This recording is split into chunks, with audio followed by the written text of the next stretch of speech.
Bonjour frères humains. Aujourd'hui notre vidéo qui traite de ce qui s'est passé en 1917. Donc cette chose importante qui s'est passée en 1917 que nous allons vous rapporter aujourd'hui, eh bien c'est la déclaration Balfour. Cette déclaration Balfour a pour sous-titre La Renaissance d'Israël. Alors, aujourd'hui, nous vous présentons les personnes qui sont à la base de cette déclaration et qui ont fait un travail énorme. Ici, c'est le professeur Weizmann. Ce professeur Weizmann est un chimiste très connu qui est venu à Londres depuis Vienne et qui a travaillé dans un laboratoire, et c'est à lui qu'on doit l'invention de l'acétone. À l'époque, cet acétone, évidemment, c'était formidable pendant la guerre parce que ça permettait de mettre ça avec les bombes et ça pétait bien. Il faut aussi dire que finalement, depuis qu'on a l'acétone, eh bien, ça s'appelle le plastique. Et comme vous savez, du plastique, c'est utilisé comme dynamiteur, comme toutes sortes de choses. Donc voilà, ce monsieur Weizmann, à l'époque, il est le patron de la Fédération sioniste de Londres. C'est lui qui dirige cette fédération. Cette fédération sioniste, en fait, elle a repris les thèses de Theodor Herzl et ils vont, avec l'intermédiaire de monsieur le Lord Walter Rothschild, faire une demande auprès du gouvernement britannique pour les aider à obtenir un territoire en Palestine. Donc cette demande est présentée par Lord Rothschild, que vous voyez ici, un personnage aussi extraordinaire puisque en même temps grand collectionneur de puces et qui avait 6 zèbres pour faire un attelage magnifique avec lesquels il se promenait dans Londres. Quand même des personnages intéressants et en même temps très poétiques. Et voilà le principal de toute cette histoire, c'est-à-dire Lord Balfour.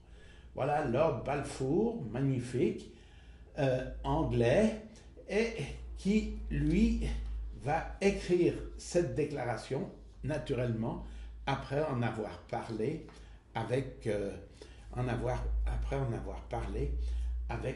son gouvernement, avec son gouvernement royal. Et il nous faut encore un personnage pour pouvoir activer tout ça, autrement ça n'arrive pas.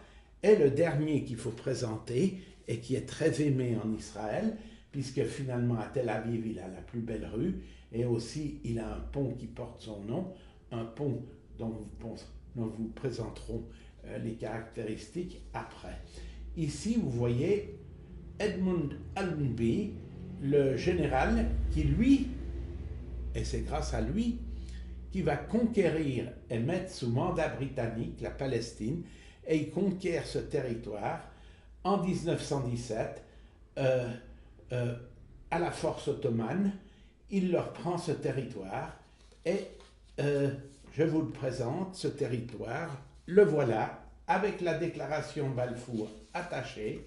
Vous pouvez voir, voilà tout le territoire de la Palestine pris par Allenby aux Ottomans. Ici, je vous présente la déclaration Balfour, telle qu'elle a été envoyée. C'était une simple lettre signée par Balfour et adressée à Dear Lord Rothschild. Et comme finalement on est en français, je vous en lis la partie principale. C'est celle-ci, celle du milieu, le paragraphe du milieu. Le gouvernement de Sa Majesté envisage favorablement l'établissement en Palestine d'un foyer national pour le peuple juif et emploiera tous ses efforts pour faciliter la réalisation de cet objectif, étant clairement entendu que rien ne sera fait qui puisse porter atteinte ni aux droits civils et religieux des collectivités non juives existantes en Palestine, ni aux droits ni au statut politique dont les juifs jouissent dans tout autre pays. Donc, vous voyez, une très belle déclaration de Lord Arthur James Balfour, donc, qui va faire que Israël puisse prendre cette partie-là. Et comme vous ne le voyez peut-être pas sur cette carte, mais on voit ici, puisqu'il y a le lac Trasimène, ici on peut voir que c'est le Jourdain qui fait la séparation. Et voilà la Palestine telle qu'elle va être. Donc la Palestine en entier, c'est tout ça. C'est un British Mandate. Donc voilà, c'est un mandat britannique. Et ça, c'est la partie qui va devenir petit à petit Israël.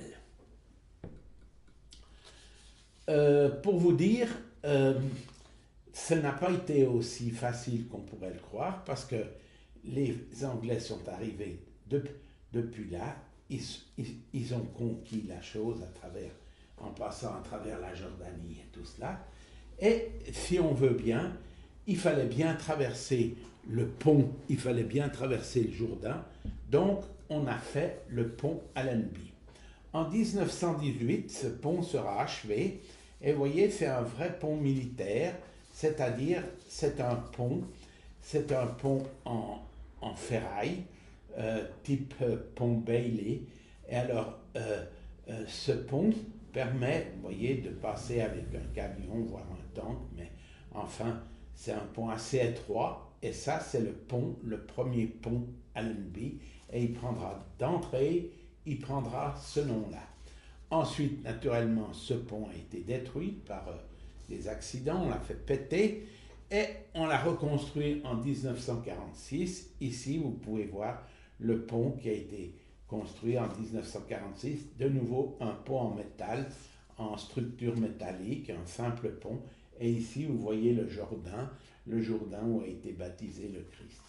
Ici, vous pouvez voir le pont en 1946, il a tout pété de nouveau. Alors après, il fallait bien encore une fois le reconstruire. Et quand on l'a reconstruit, eh bien, il est devenu un lieu stratégique, donc on ne peut pas tellement s'approcher. Mais voilà la photo la plus proche qu'on peut faire de lui, c'est celle-ci. Voilà le pont Allenby. Ce pont Allenby qui relie donc aujourd'hui la Palestine, c'est-à-dire Israël, et la Cisjordanie, c'est-à-dire les territoires occupés, à la Jordanie.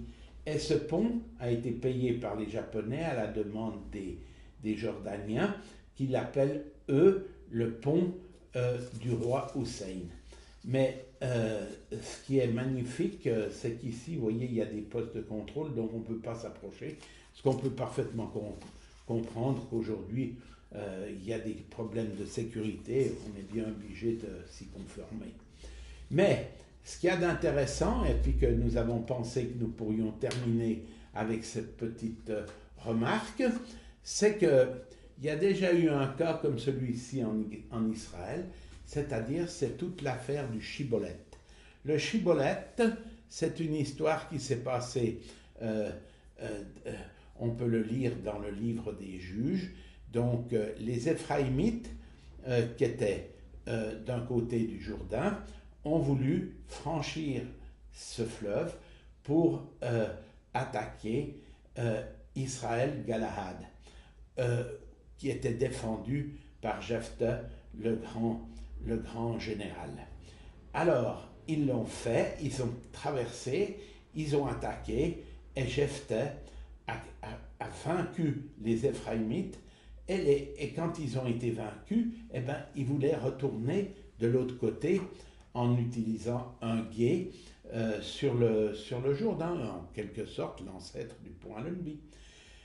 Les hommes de Jephthah ont fait un checkpoint, c'est-à-dire un endroit où ils pouvaient arrêter les fuyards, et ils leur demandaient t'es Éphraïmite? Est-ce que tu es Éphraïmite? Alors l'autre il disait non, t'en fais pas, je vais mon chemin. Et il dit dit chibolette. Et il n'arrivait pas à dire chibolette. Je vais quand même vous dire que le mot chibolette a plusieurs sens, mais principalement il veut dire rivière, fleuve, mais il veut aussi dire épi. Donc c'est assez étrange comme mot. C'est un mot qui est très répandu dans la Bible et qui a été noté à plusieurs endroits. Et puisque nous sommes, nous, aujourd'hui concernés par la guerre de 14-18 et que nous sommes en 1917, nous aimerions faire part d'un problème de chibolette qui s'est passé en Alsace. Parce qu'il ne faut pas oublier que l'idée de la guerre de 14-18, c'est de reconquérir l'Alsace-Lorraine, qui avait été prise dans l'autre guerre, celle de 1870. Donc il fallait reconquérir cette partie. Une fois que ça a été reconquis, eh bien, il y a eu un mélange entre les Alsaciens qui avaient un traitement particulier et puis les soldats allemands qui voulaient fuir et puis qui se déguisaient en Alsaciens pour bénéficier de certains avantages. Alors, un personnage intéressant a dit nous allons faire un chibolette, c'est-à-dire que nous allons les confondre par le langage. Alors on lui présentait un parapluie comme ça, et puis on lui disait à celui qui voulait passer, was ist das? Alors l'autre il disait, ein Regenschirm. Ou bien s'il était plus simple, il disait, ein Schirm. Alors que les Alsaciens, eux, ils disent un parapluie. Donc, vous voyez, il faut comprendre que l'alsacien, c'est un langage quand même, puisque je vous dirais cette petite phrase. Du musst de Kükeli vom Jardin ausset erfrischt all de légumes. Ça veut dire, il faut que tu fasses sortir le petit coq du jardin parce qu'il mange tous les légumes. Vous voyez, c'est un langage très déséquilibré avec du français, de l'allemand, une grammaire bizarre. Et voilà, finalement, à eux, qui voulaient jouer les Alsaciens, ben, ils se sont fait prendre avec le parapluie. Qu'on dit en alsacien, parapluie. Voilà, je vous souhaite une bonne journée.